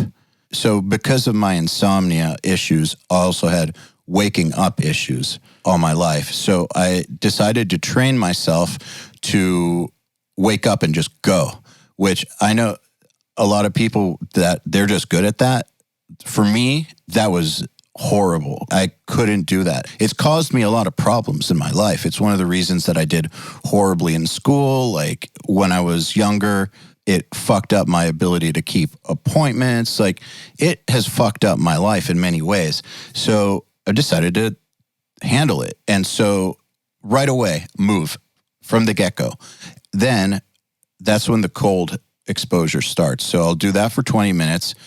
Then I'll get in the shower and start doing the cold work. I'm not as advanced with it as you are, but I will do 5 to 10 minutes. Then I'll work out. Workout number 1. And the workout number 1 is typically cardio, something cardio for about an hour. It could be biking, it could be elliptical, it could be walking outside. It doesn't matter. The fact is, it's about an hour of cardio where I'm also listening to something that is going to get my brain engaged. And then from there, I go straight to the mindfulness meditation. This stuff is a must. I also don't have the caffeine. I'm going to try it your way, though. I have been skipping the caffeine until after I'm done meditating, because that way, when I have the caffeine, it activates me for work. And I find that the showers activate me for working out already. So like, I used to need to like pound a Red Bull and go work out. Now I take the shower and then I exercise. So this stuff is mandatory. Then later in the day, I will find a time to do P90X. But, you know, whatever it is that you do, like I do something that's very intense that involves conditioning, but also strength training. I'm not saying that people need to do P90X. I'm doing it because the specific benefits that you get from it are what I'm going after. I want better balance. I want to be more functional. I want to lose more weight, and I want to be stronger. Last year, I was doing a lot of heavy weightlifting, and I'm the strongest I've ever been in my life. But I noticed that it wasn't necessarily helping with weight loss as much as I would have liked. And I know that people say exercise doesn't help with weight loss, but they're wrong. They're fucking wrong. As someone who's been dealing with this my entire life, you're wrong. What's true is that no workout is going to outrun a bad diet. That's very true. There you go. However, with the right diet, exercise will accelerate the fuck out of it. My aim is to burn 1,500 calories per day from exercise, which is a lot. It's a lot, yeah. It's a lot, but that's what I'm going for. Obviously, I can't totally measure it, but I can approximate it. And then not just that, I also have this underdesk bike, and I don't know, it's like pedals basically. And when I'm doing my meetings and anything other than podcasting or recording a video, I'm on that thing. So getting like 16 to 20,000 steps a day, just sitting at my desk, because I've read all those studies about how sitting kills us. If you sit too much, like it greatly enhances your risk of an early death. And just working out once a day apparently doesn't solve it. I don't know if you've seen those studies. I'm very much against dying early. So I kind of am just moving all day long. So yeah, so there's an intense cardio session in the morning, there's an intense workout later, and there's constant movement throughout the entire day, plus the mindfulness meditation and the cold work and the breath work. That is all a must. And then food-wise, I have been eating in a way that there's a few goals here. So I don't want to lose too much muscle while I'm losing weight, which is a real consideration. But that's why I'm making sure that I'm getting X amount of protein relative to my goals while still being in a significant calorie deficit. So one thing that's interesting about weight loss is it's been proven you can eat whatever you want and lose weight. Like the dude who did the Twinkie diet proved it. I don't care what diet you do. As long as you're in a deficit, you're going to lose weight. You could eat 1,000 calories of Twinkies and you will still lose weight if 1,000 puts you in a deficit. So I'm aiming for a certain deficit through diet and then adding 1,500 to it based on my body weight. And I readjust it every single week because your basal metabolic rate changes depending on your weight. So, you know, the more you weigh, the more calories you burn. And as you lose weight, one of the main reasons people plateau is because their level of expenditure doesn't rise to meet their lowered needs, basically. Right. So I'm constantly calculating that. and eating in a way that will retain my muscle, give me maximum nutrition, as well as keep blood pressure low. So no dairy, very low sodium, and tons of anti-inflammatory foods. So lots of kale, lots of flaxseed, things like that, with lots of omega-3s. And then I'm supplementing B vitamins because I don't eat meat. And just making sure that like the happy vitamins are in high supply, like vitamin D, for instance. And drinking about a gallon of water a day. It's pretty fucking strict. 1,500 milligrams of sodium is pretty low. Unless you're eating only like raw foods or something, it's very easy, as you know, to go over it, because even if you don't add salt, there's so much sodium in the food that we buy. It's kind of forced me to really, really focus on it. Also, not eating meat and not eating dairy. Like, I'm not vegan, let me just say. I'm just doing plant-based 100% because I want to have low blood pressure. And because, like we were saying with COVID, one of the comorbidities is being overweight or having high blood pressure. And the best blood pressure diet is plant-based. Like, that's been proven.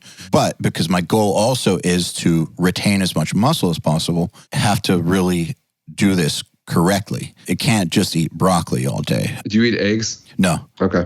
Zero animal products. Got it. I'm not against it. I just don't do it right now. I just posted an Instagram story that I want to go back to Italy. I will definitely eat cheese when I go back to Italy. So yeah, I'm not a vegan. I'm just doing plant-based for the health reasons. But it's been proven that vegans, plant-based people can be significantly more unhealthy than they think because of what they're missing. There's been a lot of studies that show this. So if you think you're doing plant-based just for your health, that is possible, but you have to do the research on how to do it correctly. So I had to go down that rabbit hole, and I'm pretty fucking strict about it. And the mental clarity that I get as a result of eating this way is unbelievable. It helps so much. And the sustained energy I get all day long from eating like this, at first, it sucks. If you're used to some of the addictive foods in the American diet, like salt, sugar, certain kinds of fat, or those things put together, you can go through a withdrawal period. But once your body adjusts, and your mind, more importantly, adjusts, first of all, your taste buds change. Like, if you like desserts, I'm not big on desserts, but say you like desserts, you're used to ice cream and stuff like that, cookies, fruit is not going to be very appetizing because it's like a shitty version of that. But once you've done this long enough and your taste buds change, you will appreciate things like fruit in a way that you never appreciated before. And I know that we're saying sugar is bad, but from everything I understand, fructose, it might be sugar, but the way that the body deals with it is very, very different than refined sugar. Plus, the amounts are so low in fruits compared to like a can of Coke. It's really not a big deal. Like, you're not going to eat enough blueberries, like 1,000 calories of blueberries. You know how many blueberries? You got to eat a lot of blueberries. You have to eat a lot of blueberries. You know those Driscoll raspberry cases that are like this big? Yes. So we'll buy them at the store, and I'll eat it in one sitting. You know, we'll have to buy 4 of them because I'll eat one a day and they're gone. It's good for you. And it's one of the best things you can have, you know, blueberries, berries, we can talk all day about that. But yeah, like the taste bud thing, here's something just to add to that. I haven't eaten really like shit at all, in weeks and weeks and weeks. All my sugar intake has been either from, like, I'm a big dark chocolate fan, but I'm talking like 85% and higher dark chocolate. The real thing. Real thing, yeah. So that's probably my biggest daily sugar intake is I'll have a couple pieces of like really dark chocolate, which is great for you too. But I eat a lot of fruit, apples, berries, mainly apples and like raspberries and blueberries. The other day, my wife made cookies, chocolate chip cookies, and she made the cookie dough. And I fucking love chocolate chip cookies and chocolate chip cookie dough. And she made this great recipe. It was like brown butter and like all this good stuff. And I just took my spoon and just fucking, couldn't stop myself. And dude, within like 5 minutes. Horrendous headache. Oh, yes. I mean, it was like a rush of a headache. And I was like, oh my God, like I haven't done this in a while. I can't believe I used to eat like this all the time. It's craziness. And then I think about it, I didn't feel good. I literally didn't feel good when I would eat like that. So it's funny, I did that and I just wanted it to go away more than anything. Like I couldn't eat any more of it. I'm done. I have a similar story. By the way, I've never been a cigarette smoker. Me neither. But I've tried them at different times. And it always made me feel like shit. And I know smokers who try to quit and then they start again. Typically, once their withdrawal goes away, they actually feel like they poison themselves. So been eating super clean, and I think my brother made some like mashed potatoes with butter and cheese in them, and there were some beans and some cheese on them, and I was like, fuck it, that looks good. Man, what a mistake. After like a month of eating completely clean, having that, I wanted to die. So first of all, I got the sweats, which sucked. Second of all, worst stomach ache ever. Bloated. Third of all, headache. It was terrible. Yeah, exactly. It's just such an indicator. It's like, it tastes good and you love the instant sort of return on investment there, but you quickly realize how shitty of an investment it is when you start to feel the effects of that stuff digesting. Oh man, it's horrible. Yeah. The thing is, you develop a tolerance for it. If you've been eating that way all your life, you don't notice it. But the moment you stop and you go back to it, holy shit. Yeah. Yeah. Brutal. So the thing is, for me, how to keep this up when travel resumes. So I'm already thinking about that because I'm not interested in eating great here and then going on the road and then having those side effects and being laid out for a day from just eating that crap. Yeah, it is a challenge. I mean, that's something that I've had to try to get really good at. But you can certainly, I mean, you know this, you can find something healthy pretty much anywhere you go. You can. And a lot of it is to, planning the right way. I was going to ask you when you were talking about the stuff you're eating, do you eat nuts? Yes. Pistachios and walnuts primarily. Okay, yeah. Unsalted. Both very good for you. Specifically, the walnuts are great for lowering blood pressure. Yes. As well. And flaxseed, which counts. Yeah, it does. Yeah. I recently gotten into Brazil nuts and peely nuts. Yes, Brazil nuts. I've heard that even having them like once a month makes a difference. Yeah, they're great for you. They're really good sources of fat. And it's the type of fat that really is good for brain health because our brains are made up of a lot of fat. If I am like snacking or like feel the craving to eat something, I've trained myself rather than go to sweets or chips or crap, I'll grab a handful of nuts or, like a scoop of nut butter. I like almond butter. There's this company that does like Fat Bomb butter. That's really good for you. So it's high levels of fat, but it's good fat that you need within your day. That's good for your brain and good for energy, So anyway, I was just curious if that's part of your intake. Yes, I definitely do include nuts in the diet for those reasons. And also because I'm trying to retrain myself for when I get the impulse to have something bad, I immediately do something good now. Sometimes it's doing a set of push-ups or something. Get an impulse to like order a pizza, which I'm not going to do, but the impulses still happen. Like my brain still wants that shit. And I'm not going to do it because of COVID, and I'm not going to do it because I'm on this plan, but I don't want to be having those impulses anymore. I want to retrain myself completely. So whenever they happen, I immediately do something positive, like have an apple, have some nuts, do some push-ups. And theory being that anytime I get a bad impulse, I'll just be conditioned to do something positive. And then having that makes it go away. I've noticed. Yeah, it does. I drink a lot of liquids during those moments. One, because it can make you full. If you're feeling a craving or something, have a big glass of water. It'll fill you up. But two, with all the shit that we're both doing, it takes a lot of energy to digest. And our bodies process liquids so much faster and easier than they do solids. So if we can fill our bodies with liquid during those times and we don't actually need the sustenance of food, then we're going to feel lighter. We're going to be able to move better. We're going to have better results to all of these mental and physical practices as well. Absolutely. Also, I've noticed that food fucks with my ability to think. Even if it's like a salad and half a cup of beans, like immediately afterwards, my brain is slowed down. And now I'm so keenly aware of that now that I try to save most solids for later when I don't have to use my brain. So the last element of all this, so I know you got to go soon and this should be covered, is I am doing an intermittent fasting regimen. Yeah, me too. I haven't eaten yet. Yeah, neither have I. How long do you do yours for?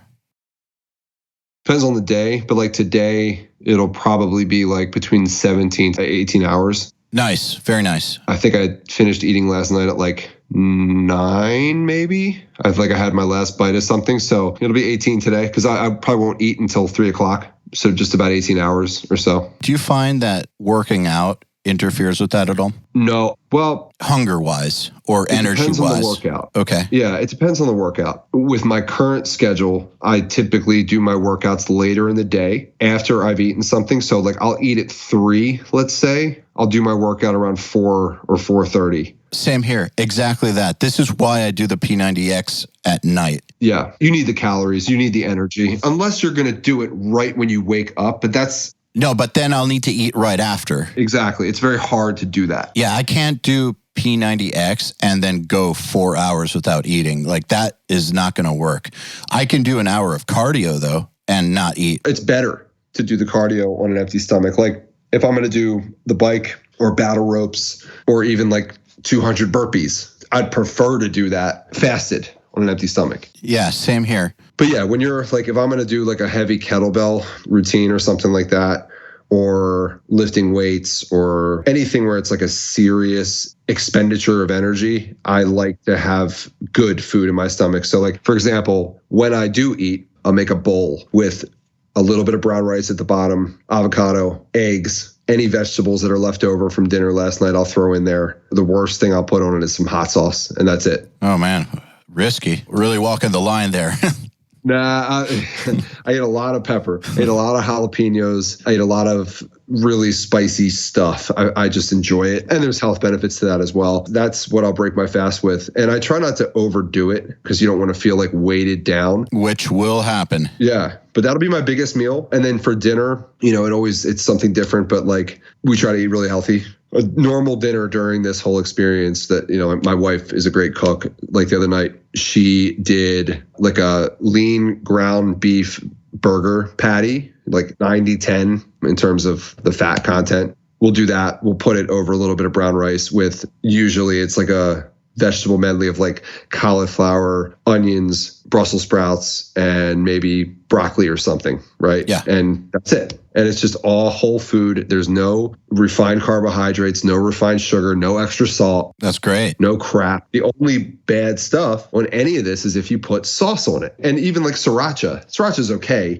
It's not going to kill you, but it's still got extra sodium. Yeah. And it's still got sugar. Dude, I have like no salad dressing, no sauce, like nothing. And at first it was really tough, but when I have a salad now. Oh, you get to taste it, right? Yeah, there's nothing on it. And then the beans or something is sodium free. And at first I was like, holy shit, this sucks. I don't feel that way anymore. The intermittent fasting, man, I know that it's a trendy thing, but any time that I've been in the best shape of my life and have been successfully managing weight and feeling good, I have done that. It just wasn't a thing yet. And there's so much good that comes out of it. Now I get it. If you're hypoglycemic or, you're like Finn, it won't work because like Finn or Joel, the moment that they don't eat, their brain starts malfunctioning. I'm not like that. My brain malfunctions when I eat. So the intermittent fasting works great. And I have heard, now I don't know if this is true,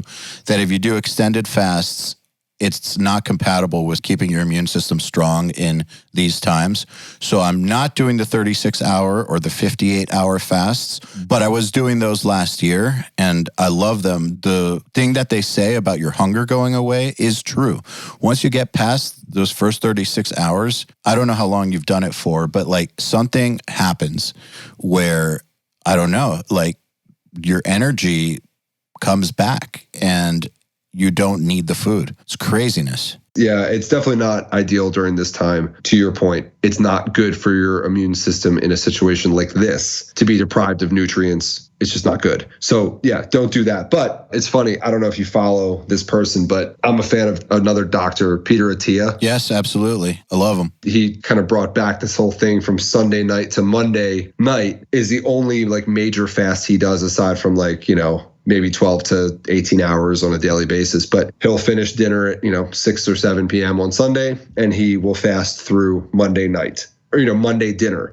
That's the extent of his fast during this time. And this is a guy who, as you know, does 7-day fasts normally. But again, if anybody listening, they want to go check it out. He's been very vocal about the importance of likely that it's better to not do extended fasts during this time because it could be a detriment to your immune system. I'll listen to him. I remember what he said was that the benefits from these extended fasts happen after. So like those immune benefits everybody's talking about happen after, but during the extended fast, you're susceptible. You do not want to be susceptible right now, so just don't do it. But 16 hours, 18 hours, no problem. Totally. We don't need to be eating all day. That's for damn sure. Hydrating. Yeah. That's a different story. Yeah, hydrating. Absolutely. Yeah, it's funny you mentioned the water thing. So first off, when I take my cold shower, one of the things I'm doing is literally just like standing under the cold faucet and drinking the water. I drink a lot of cold water during. You must have clean water there. We do. Have clean water here. So I drink the water here. And then once I go downstairs, while making my coffee, while the water is heating up, I'll have 2 big full glasses of water. And that's why I need a good hour to make sure I purge the system before I go do my breathing. Makes sense. It's a cool process, man. But all this stuff, to kind of bring it back this to me isn't just like quote unquote wartime material. This is stuff I'm going to do now as part of my routine on a daily basis, no matter where I am and what's going on in the world. Same here. I've thought about how I can work this into my day on tour, into a normal day. And man, there's plenty of time for it. Totally. And there's no shortage of cold showers on the road either. That's the other great part. Especially in Europe.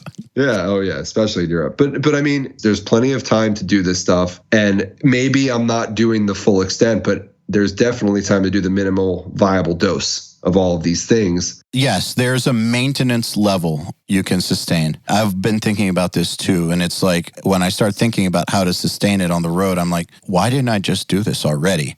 But I think it's because it had to be established as habit and lifestyle. And then once it is habit and lifestyle, then you just adopt it to whatever you're going through. But building it into lifestyle and habit is really hard when you're in constant flux. Funny enough, I don't even have a drum set up where I'm living right now. So when people are like, oh, you're a drummer, it's like, not for the past few weeks, I'm not. You'll be fine. I'm not worried about it, but I am excited for the new house. I'll have all my toys. I'll have the drums. I'll have the sauna. That's the one thing I wanted to tell you. The other thing that I ordered along with the barrel sauna is an ice barrel. Oh, shit. Well, I got an ice shirt. So those things are cool too. And that's one other thing I've been doing is I've been doing ice baths. So okay, so you are well into this. I'm well into this, yeah. To the point where it's funny, man. The other day, I emptied out the freezer of all the ice we had, and I put it in the bathtub, which was filled up with all the cold water. And I get in it, and the ice starts to melt because of my body heat, right? And I'm sitting there, and I timed myself for 10 minutes to sit in this quote unquote ice bath. And I was just like, man, this is not enough ice. This is nowhere near enough ice for what I now have graduated to. So I ordered the ice barrel, which is just literally a barrel that you fill with water and you fill with ice, and it's it's insulated to stay cold, and you just get in it. Where'd you get the ice? Because it takes a lot of ice. Oh, so hold on. So this is the kicker. All right. So I haven't ordered it yet, and I haven't received the ice barrel yet. That's going to be for the new house. But I'm in the process of deciding which commercial ice machine I'm going to have in my new house. I'm going to literally, so I've looked on some sites of like the top 10, like, home/commercial ice machines that can produce enough ice. And I need like 30 to 40 probably pounds of ice a day is what I've deduced. So I'm actually going to buy an ice machine that I can leave plugged in, that every day I can scoop out, I can fill the ice barrel with, and then I get it. Hotel style. Exactly. Yeah, it won't be that big. But yeah, so I'm going to have the sauna, I'm going to have the ice barrel, and I'm going to have the ice machine so that I can make sure that I'm into it. And the goal is to, rather than jump into the cold showers in the morning, I'm going to wake up, I'm going to go outside on the deck, and I'm going to get in that ice barrel first thing. Yeah. That's the goal. So that's what I'm looking forward to. All my new fun toys. I don't give a shit about cars. I don't give a shit about video games. I just want to get in the ice and have a good time. Man, I don't care about that stuff either. This is the stuff I'm into right now. That's very cool. Like, I've always had the dream of being able to be weathered enough to handle the ice bath situation. I'm not there yet. You will. You'll do it. I really challenged myself. Last thing I'll tell you, last story is my wife and her family have a beach house in Ocean City, Maryland. We went down there just to kind of get away for about a week and a half ago. It was cold, like, again, in the 40s, and the ocean definitely hasn't warmed up yet. But I thought to myself, you know what? Fuck it. Yeah, if I can't do this, then I'm just all talk. So, and I was posting stories of it because my wife was filming me from the deck, like terrified that I was going to get swept up or I was going to freeze up. But man, it was awesome. I did plunges into the ocean every day. The first day I was able to do like 2.5 minutes. Next day I was able to do 5. By the end I was doing 10 minutes, in the ocean each day. It was a good experience. And talk about like meditating and the focus it requires. It's freezing cold and you're in the ocean and you can't turn your back on it, and you gotta be able to pay attention to the waves. Oh yeah. She could die. Yeah, it was a full-on sensory, physical, and mental experience. It just got me excited for the next step, which is the true full-on ice baths. Have you ever read the book Can't Hurt Me by David Goggins? No, I haven't read his book. There's a couple others I've read that are in that same vein. However, I haven't read his. Okay, I've read a bunch of these ex-Navy SEAL books. His is not like the others. I highly recommend it, and I don't recommend many books. Like, if you're into pushing yourself, I think you'll love this book, but there's a long section about the training that's described in a way that I've never heard. Like, he is a savage beast, but what he was talking about was a lot of the surf torture where they would just sit there for 18 hours straight, just in the surf, like dealing with the cold and the waves hitting them in the face for like all night long. Holy shit. It's hard. You should read it. You want to see what people are capable of. Well, right. I always think of him when I'm working out or in a situation like being in the water, because I've listened to a lot of his podcasts. I follow him and I know what he's about.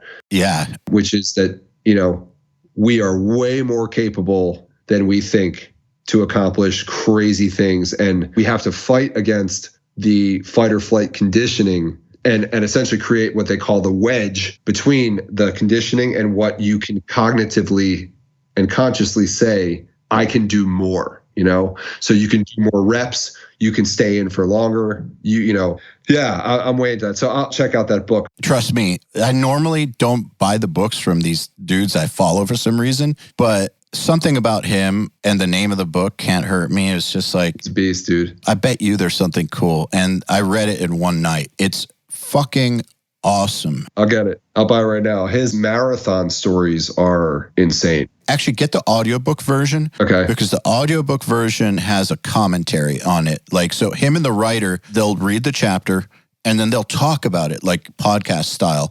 So it's not like a normal audiobook, but it goes a lot deeper than if you just read it. I highly recommend it. Okay, cool. Yeah, I'll check it out. One that I just finished reading is called What Doesn't Kill Us. It has to do with these sort of extreme athletes or people like Wim Hof, Laird Hamilton, a number of others that push themselves beyond that wedge. That is what it's about. So I'm inspired by it. It's like I want to know what I'm capable of in a safe way. I want to be able to stay in the ocean for 20 minutes next time. I want to be able to do it after that for 30 minutes, after that. Maybe not 18 hours. Right. But, it's like my wife's tendency was she was so worried that in 2 minutes I'm going to freeze up. My arms are going to freeze. I'm going to drown. It's like, no way. Like, that's not going to happen. Like, if anything, you're more turned on and more activated to be aware of what is going to happen to you and when that moment of fight or flight is going to kick in and whether or not you can stay longer or if it actually is time, which is, again, goes back to mindfulness, right? Being aware of what's happening to you in a stressful state and being able to make a decision of,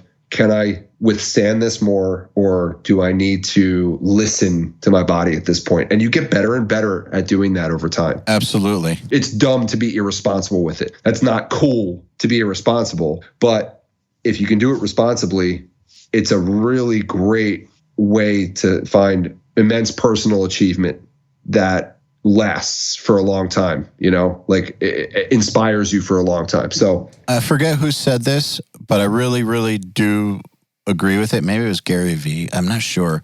But the meaning of life is progress. When I started thinking about it, I was like, I think he's right. Because anytime I'm happy is when I have that feeling of not the actual achievement. Like, I don't care about like X amount of sales or something like that. I mean, I do, but I don't. It's fleeting. It's like, okay, you're on to the next thing. Yeah. Like when I got my nice car, it was like, cool. And then I didn't give a fuck 5 minutes later. It's the feeling of progress that's like truly fulfilling.